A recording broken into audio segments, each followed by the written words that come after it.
मंजिल उन्हीं को मिलती है जिनकी सपनों में जान होती है। पंख तो यूं ही फड़फड़ाते हैं, हौसलों से उड़ान होती है। दोस्त, आज हम बात करेंगे भारत के प्रसिद्ध व्यक्ति, उद्योगपति, समाज सेवी, विश्व की सबसे बड़े टेलीकॉम कंपनी में से एक एयरटेल के चेयरमैन सुनील मित्तल की। सुनील भारत की 8वां अमीर व्यक्ति है। मौजूदा समय में एयरटेल 18 देश में फैला हुआ है।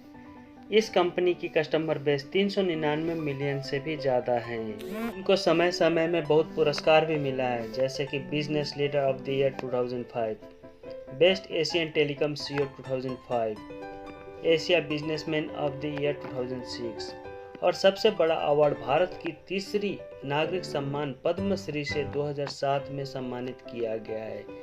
लेकिन यह सफ़र इतना आसान नहीं था। सुनील का जन्म 23 अक्टूबर 1957 में पंजाब के लुधियाना में हुआ था। पिता श्री सतपाल मित्तल 2 बार लोकसभा के सदस्य और 1 बार राज्यसभा का सदस्य भी बनी।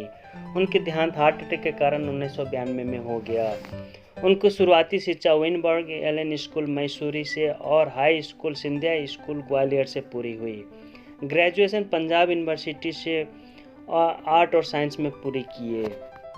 उनका बचपन से ही सपना था बिजनेसमैन बनने का और मज 18 साल की उम्र में अपने पिता से 20,000 रुपये लेकर साइकिल पार्ट्स बनाने का बिजनेस शुरू किए।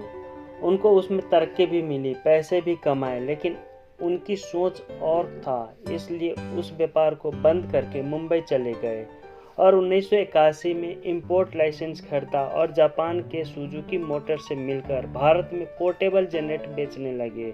उनको काफ़ी अच्छा मुनाफा कमा रहे थे। फिर 1983 में भारतीय सरकार के निजी नीति परिवर्तन ने उनकी जमी जमाई बिजनेस को रातों रात बंद हो गई। सरकार ने जनरेटर आयात से रोक लगा दी और भारतीय 2 कंपनियों को जनरेटर बनाने की लाइसेंस दे दी। लेकिन सुनील ने हार नहीं मानी और कहते हैं ना, जब हौसला बना ली ऊंची उड़ान का, फिर देखना फिजूल है कद आसमान का। उन्होंने नया बिजनेस शुरू किए। 1986 में भारती टेलीकॉम लिमिटेड की स्थापना किए और ताइवान से पुश बटन फ़ोन के पार्ट्स इंपोर्ट करके भारत में असेंबल करके बीटेल ब्रांड से बेचने लगे। इस फ़ोन को भारत में बहुत पसंद किया गया क्योंकि इससे पहले भारत में पुराने मॉडल का फ़ोन था जिसका यूज करने के लिए दबा दबा कर घुमाना पड़ता था। आगे चल के जर्मनी की एजी सीमेंस कंपनी से समझौता करके पुश बटन फ़ोन का निर्माण का करार किए। 1990 में पुश बटन फ़ोन के साथ साथ कॉर्डलेस फ़ोन, फैक्स मशीन और अन्य दूरसंचार उपकरण का निर्माण शुरू कर चुके थे।